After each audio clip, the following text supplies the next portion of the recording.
Баршаңызға сәлем, керек кеңес арнасының көрермендері. Бүгінгі тақырып қайызғақтан қалай құтылуға болады. Қайызғақтың пайда болу себебін анықтап алайық. Негізінен ақ қайызғақ түйіршіктер терінің өлі бөлшектері. Қайызғақ майлы және құрғақ теріде пайда болуы мүмкін. Айырмашылығы тек мынада. Құрғақ теріде қайызғақ шашқа ғана емес, сонымен қатар киімге, иыққа түседі.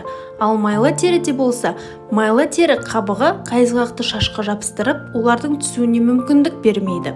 Сонымен қатар зеңде қайызғақ тудырады, ал майлы теріде ол айтарлықтай жақсы көбейеді. Сондай-ақ шашты жиі кептіру, бояу және химиялық бұралау қайызғақтың пайда болуына және оның көбеюіне себепші болады. Мұның бәрі бас терісін құрғатады және ол қатты құрғақ қылады, немесе керісінше қорғана отырып майлай бастайды.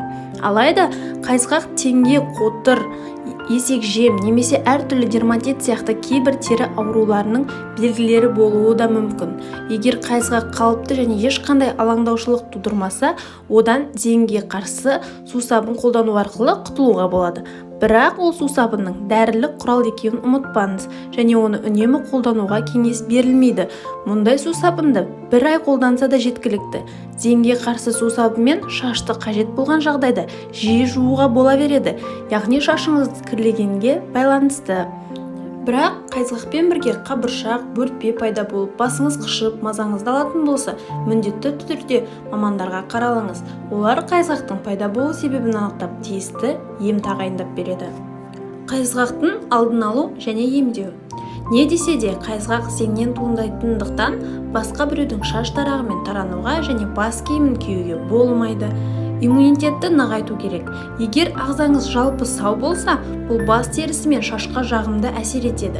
Сондықтан көктемде және күзде дәрумендер қабылдаған дұрыс. Егер теріге, шаш пен тырнаққа арналған арнайы витаминдер кешені болса, тіпті жақсы болар еді. Сусабынды дұрыс таңдаңыз. Сусабын дұрыс таңдалса, бас терісі мен шаш сау және қайызғақсыз болады. Ең дұрыс сусабын бұл зеңнің көзін жойып, жасушаның өсу жылдамдығын азайтатын және қайызғақ қабыршығын кетіретін сусабын. Сондықтан кеңінен жанамаланатын сусабын сатып алмас бұрын оның құрамын мұқият оқып шығыңыз. Мысалы, климбазол және кетоконазол зеңнің көбеюіне жол бермейді. Есіңізде болсын, бұл заттар сумен тез жуылып кетеді. Сондықтан құрамында климбазол мен кетоконазол бар сусабынды шашта бірнеше минут ұстап тұру қажет.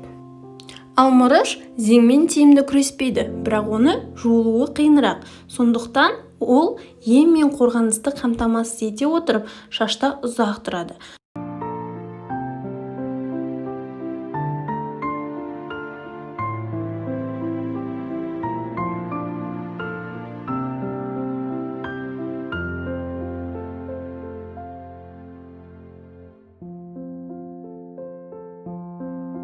Жабысуына жол бермейді. Сонымен қатар басқа массаж жасау, салқын душ қабылдау теріні сергетіп және қан айналымын жақсартады. Сусабындарға балама. Егер арасында шаш қайызғақтана бастаса, оны түрлі әдістермен кетіруге болады. Мысалы, қына, басма, грек жаңғағының қабығы секілді шашқа арналған табиғи бояғыштар қайызғаққа қарсы әсерге ие. Бас терісі мен шашқа майсана мен зәйтүн майын жағу өте пайдалы.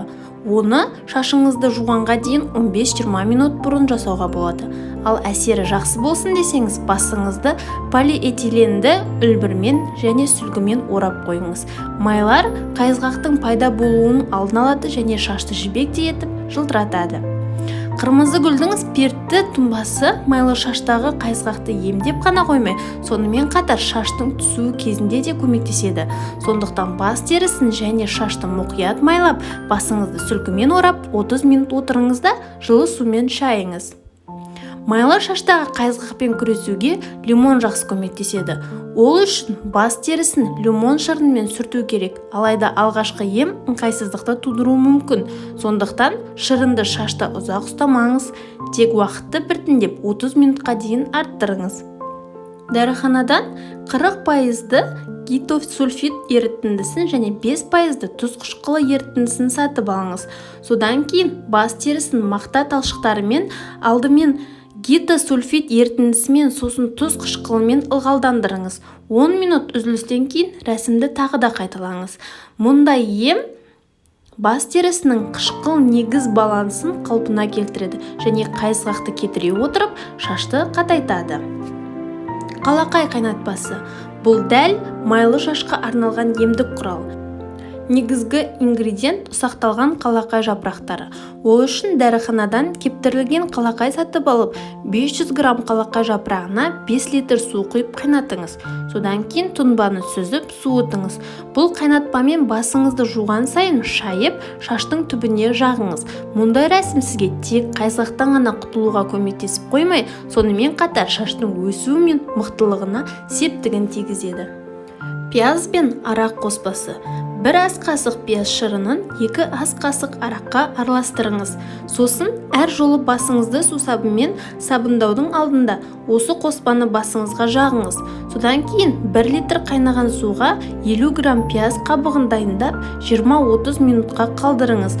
Оны басыңызды жуғаннан кейін шаш қою құралы ретінде пайдаланыңыз. Бұл рецепттің жалғыз кемшілігі ол тек қара шаштыларға ғана жарамды. Себебі пияз қабығы шаштың түсін өзгертетіндіктен аққұба шашты қыздар оны ұнатпауы мүмкін. Басқа да қосымша маскалар. Қайызғақтан арылуға 20 грамм жебіршөп пен 20 грамм талдың қабығы және 20 грамм емен қабығының қайнатпасы көмектеседі. Ол үшін 4 ас қасық қоспаны 15 минут бойы 1 литр суда қайнату керек. Содан кейін қайнатпаны суытып сүзіп алыңыз. Шашыңызды жуу алдында бас терісіне жағыңыз. Тағы бір маскада 20 грамм талдың қабығы мен 20 грамм түйежапырақ тамырын қолданамыз. Мұнда да 4 ас қасық қоспаны 1 литр суда 15 минут қайнатамыз. Суытып сүзіп алғаннан кейін шашты жуу алдында бас терісіне жағыңыз. Бұл шаштың түсуін азайтуға көмектеседі. Достар, бүгінге осы. Сіз қайызғақпен қалай күресесіз? Өз ойыңызды комментарийға жазып, лайк басып, каналыма тіркеліп кетуді ұмытпаңыздар.